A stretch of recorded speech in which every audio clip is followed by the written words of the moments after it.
नमस्ते नमस्कार जय हिंद साथियों, आप सभी का स्वागत है मैथ एंकर पर। साथियों, हम आज आपको पढ़ाने वाले हैं वृत्तखंड के बारे में और तिर्य्य खंड के बारे में कि वृत्तखंड और तिर्य्य खंड क्या होता है। तो चलिए आपको बताते हैं कि सेक्टर क्या होता है, तिर्य्य खंड क्या होता है। तो अब हेडिंग दीजिएगा तिर्य्य खंड के बारे में। तिर्य्य खंड के बारे में आप हेडिंग दीजिए। तिर्य्य खंड क्या होता है, जिसको सेक्टर के नाम से जानते हैं। सेक्टर। तो सबसे पहले सेक्टर को समझने के लिए आपको सर्कल का थोड़ा बहुत नॉलेज होना चाहिए। तो सर्कल क्या होता है, चलिए आपको बताते हैं। तो सर्कल ये हो गया, यहाँ पर के ये क्या केंद्र हो गया ये, ठीक।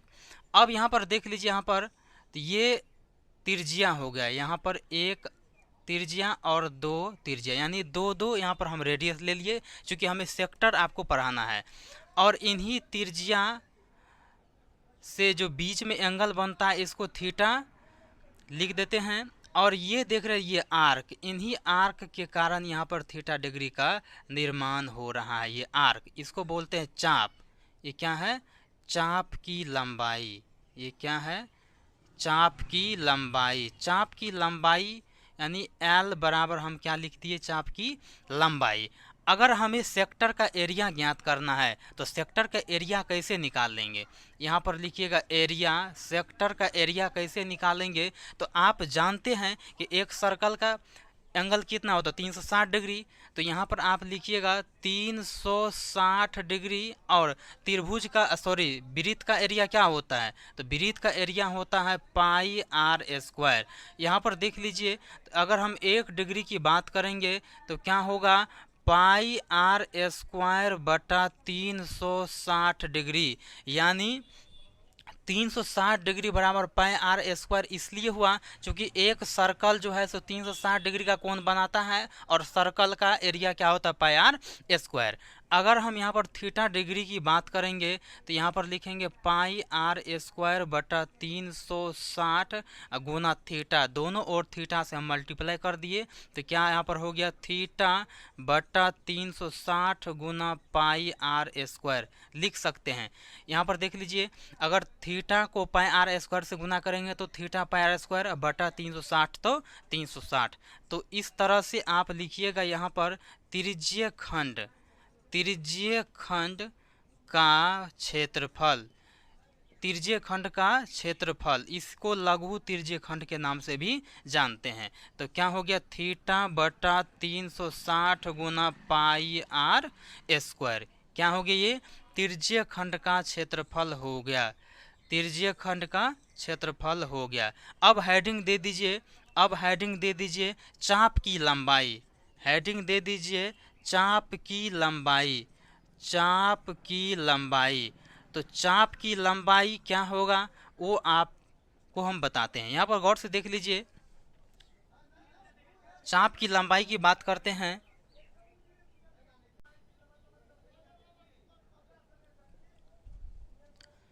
अगर हम चाप की लंबाई की बात करेंगे तो चाप का लंबाई क्या हो जाएगा? तो यहाँ पर गौर से देख लीजिए, अगर हम 360 डिग्री बराबर 2 पाई आर लिख सकते हैं। बोलिएगा कैसे? अब यहाँ पर गौर से देख लीजिए, मान लीजिए सर्कल है और सर्कल का परिमाप क्या होता है? 2 पाई आर होता है। एक चक्कर लगाएंगे तो कितना होगा? 2 पाई आर होगा। तो 360 डिग्री बराबर क्या लिखेंगे? 2 पाई आर। यहाँ पर 1 डिग्री की बात करेंगे तो 2 पाई आर बटा क्या लिखेंगे? 360 डिग्री लिखेंगे।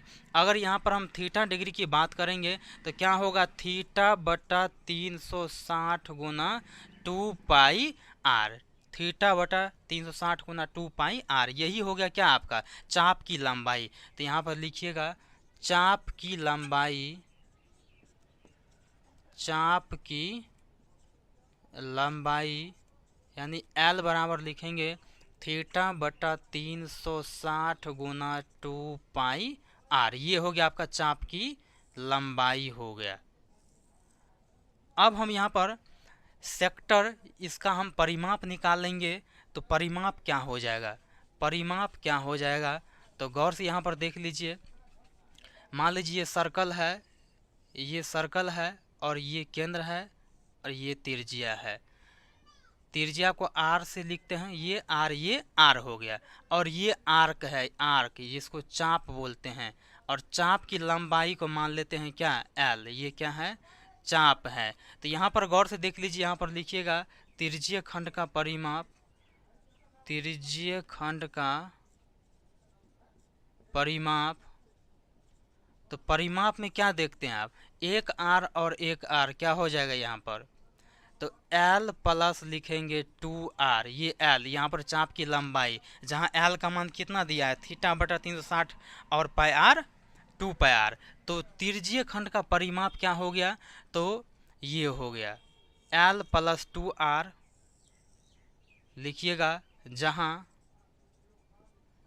L बराबर थीटा बटा 360 गुना 2 पाई आर। ओके, तो उम्मीद करते हैं कि त्रिज्यीय खंड के बारे में आप समझ गए होंगे, इसका क्षेत्रफल क्या होता है और इसका परिमाप क्या होता है, आर की लंबाई क्या होता है।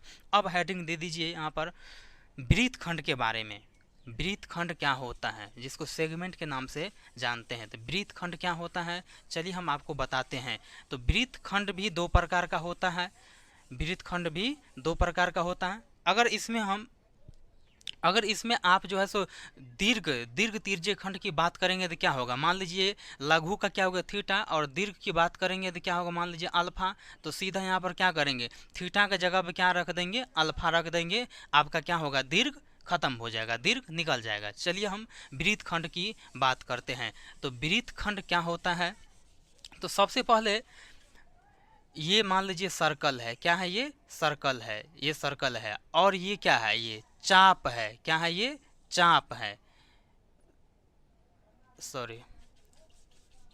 मान लीजिए ये सर्कल है, और सर्कल है, और ये क्या है, केंद्र है। और ये क्या है, जीवा, क्या है, ये जीवा है। तो जीवा जो है सो क्या हो गया, यहाँ पर दो वृत्त खंड में विभाजित कर दिया। इसको बोलते हैं दीर्घ वृत्त खंड, इसको बोलते हैं दीर्घ वृत्त खंड, इसको बोलते हैं लघु वृत्त खंड, लघु वृत्त खंड, लघु वृत्त खंड। ये जीवा जो है सो वृत्त को दो भाग में बांट दिया, एक दीर्घ वृत्त खंड और एक लघु वृत्त खंड। अब यहाँ पर हेडिंग दे दीजिए वृत्त खंड। वृत्त खंड क्या होता है, वृत्त खंड दो प्रकार का होता है, जिसको सेगमेंट के नाम से जानते हैं, सेगमेंट। ओके, अब यहाँ पर गौर से समझिए। तो मान लीजिए ये सर्कल है, क्या है, ये सर्कल है, और ये क्या है, केंद्र है, ये त्रिज्या है। ओके, और ये क्या है, ये क्या है, ये जीवा है, ये क्या है, जीवा है।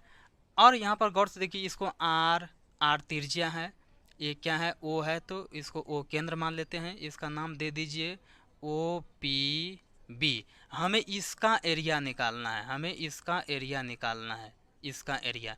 तो आप गौर से देख लीजिए, क्या हम, ये क्या दिख रहा है आपको, ये पूरा का पूरा क्या दिख रहा है, ये पूरा का पूरा ये सेगमेंट दिख रहा है। तो इस पूरा सेगमेंट में अगर इसका हम मान घटा देंगे तो क्या इसका मान नहीं निकल जाएगा, बिल्कुल निकल जाएगा। तो अब यहाँ पर गौर से देख लीजिए, इसका एरिया निकालना है तो कैसे निकाल सकते हैं। तो एरिया, सेक्टर के एरिया क्या होता है, तो बोलिएगा थीटा बटा 360 गुना पाई आर स्क्वायर होता है। और इस त्रिभुज का एरिया क्या हो जाएगा, 1/2 आर गुना आर साइन थीटा होगा, क्या होगा, आर गुना आर साइन थीटा। तो इसको हमें क्या करना है, घटाना है। तो 1/2 आर गुना साइन थीटा।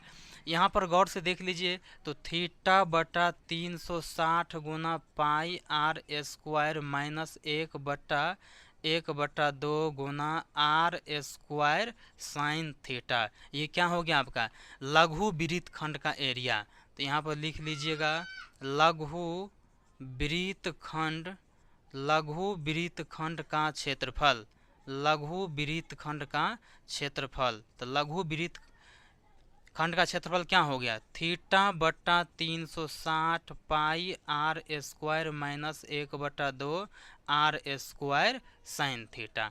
अगर इसी में हमें दीर्घ का निकालना है तो थीटा के जगह पे हम क्या दे देंगे, अल्फा दे देंगे। मान लीजिए क्या है, यहाँ पर थीटा डिग्री बन रहा है और इसका मान निकालना है तो क्या करेंगे, अल्फा रख देंगे। तो थीटा जगह पे क्या रख देंगे, अल्फा रख देंगे। तो दीर्घ का आप निकाल दीजिएगा। ठीक है, चलिए हम इसका परिमाप निकालते हैं वृत्तखंड का। तो हेडिंग दीजिएगा वृत्तखंड का परिमाप। सीधा वृत्तखंड हम लिख देंगे तो समझ जाइएगा लघु की बात हो रहा है। तो इसका परिमाप क्या हो जाएगा, तो ये क्या है, ये सर्कल है, ये केंद्र है, ये क्या है, त्रिज्या है, और क्या है, ये जीवा है, ये क्या है, जीवा है। अगर हम यहाँ पर इस पर लंब डाल देंगे तो क्या हो जाएगा, मान लीजिए आर है, ये 2 त्रिज्या है, ठीक, ये ओ हो गया, ए पी बी। ठीक, यहाँ पर गौर से देख लीजिए, अगर ये पूरा का पूरा थीटा है और यहाँ पर लंब डाल देंगे तो क्या होगा, ये θ/2 और θ/2 दो बराबर भाग में बांट देगा। अब यहाँ पर इसका नाम दे दीजिए m। तो ये क्या हो जाएगा, ये क्या हो जाएगा, ये क्या हो जाएगा, r sin θ/2, θ/2 इसको लिख सकते हैं r sin θ/2। ठीक, यहाँ पर परिमाप की बात करते हैं तो परिमाप क्या हो जाएगा, तो आप बोलिएगा कि सर यहाँ पर देख लीजिए ए बी बराबर हम क्या लिख सकते हैं, तो r sin θ/2 plus r sin θ/2। तो यहाँ पर क्या हो जाएगा, 2r sin θ/2 क्या होगा, 2r sin θ/2 हो जाएगा। यहाँ तक बिल्कुल समझ गए। अब यहाँ पर देख लीजिए गौर से, हमें इसका परिमाप निकालना है ना, तो चाप की लंबाई क्या हो जाएगी, ये चाप की लंबाई, ये चाप की लंबाई क्या हो जाएगा, l होगा। l बराबर क्या हो गया, चाप की लंबाई, चाप की लंबाई।